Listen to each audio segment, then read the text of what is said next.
Oradour-sur-Glane. Puisqu'on nous dit que l'histoire, avec un H majuscule, va légèrement régresser dans les manuels scolaires français, il était très opportun, c'est pas une coïncidence, qu'il y ait cette visite à Oradour, sans précédent, d'un président français et d'un président allemand sur ce lieu de mémoire où ont été massacrés par les nazis le 10 juin 1944, 642 hommes et femmes. Ces 3 hommes, les 2 présidents et un des 2 seuls rescapés, Robert Hébras, qui se tenaient la main dans cet endroit où était perpétré un des crimes les plus atroces de cette atroce Deuxième Guerre mondiale.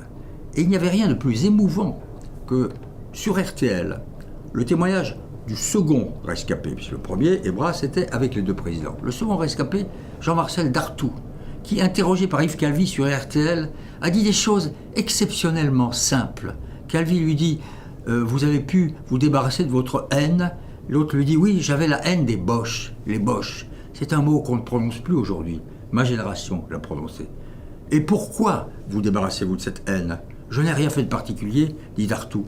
Le temps a passé. » Et il ajoute « Et puis, nous sommes en Europe. » J'ai éprouvé personnellement un sentiment très fort tout au long de cette visite d'Oradour parce que je me suis souvenu que la 44e section Panzer Division de la 2e division SS Das Reich est venue de Montauban où j'ai passé mon enfance. Dans la villa de mes parents, les Allemands avaient réquisitionné un étage. Ils appartenaient à cette division. Nous nous sommes toujours demandé, lorsqu'ils sont partis, plus tard bien sûr, lorsqu'on a tout appris, dans ma famille, si parmi les officiers qui étaient venus faire bombance le soir du départ de l'officier qui avait réquisitionné notre maison, il n'y avait pas le terrible et funeste Adolf Dieckmann qui a dirigé le massacre d'Oradour.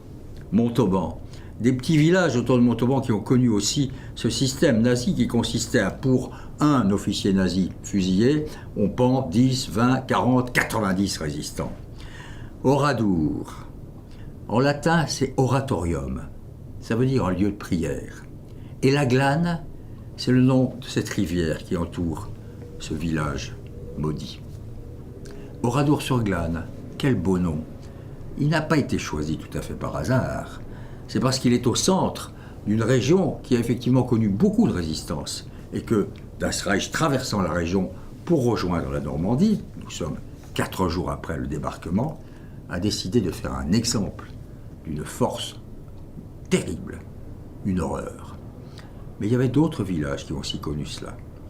Et je me suis toujours souvenu de ces officiers allemands et de ces soldats à Montauban, dans la caserne, en ville aussi, on les voyait, la caserne des Dragons.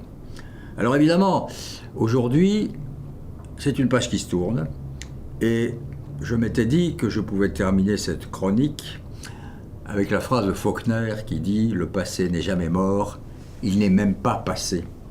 Mais je préfère me souvenir de ce rescapé, M. Dartout, qui dit à Calvi sur RTL « Le temps a passé, et puis... nous sommes en Europe. »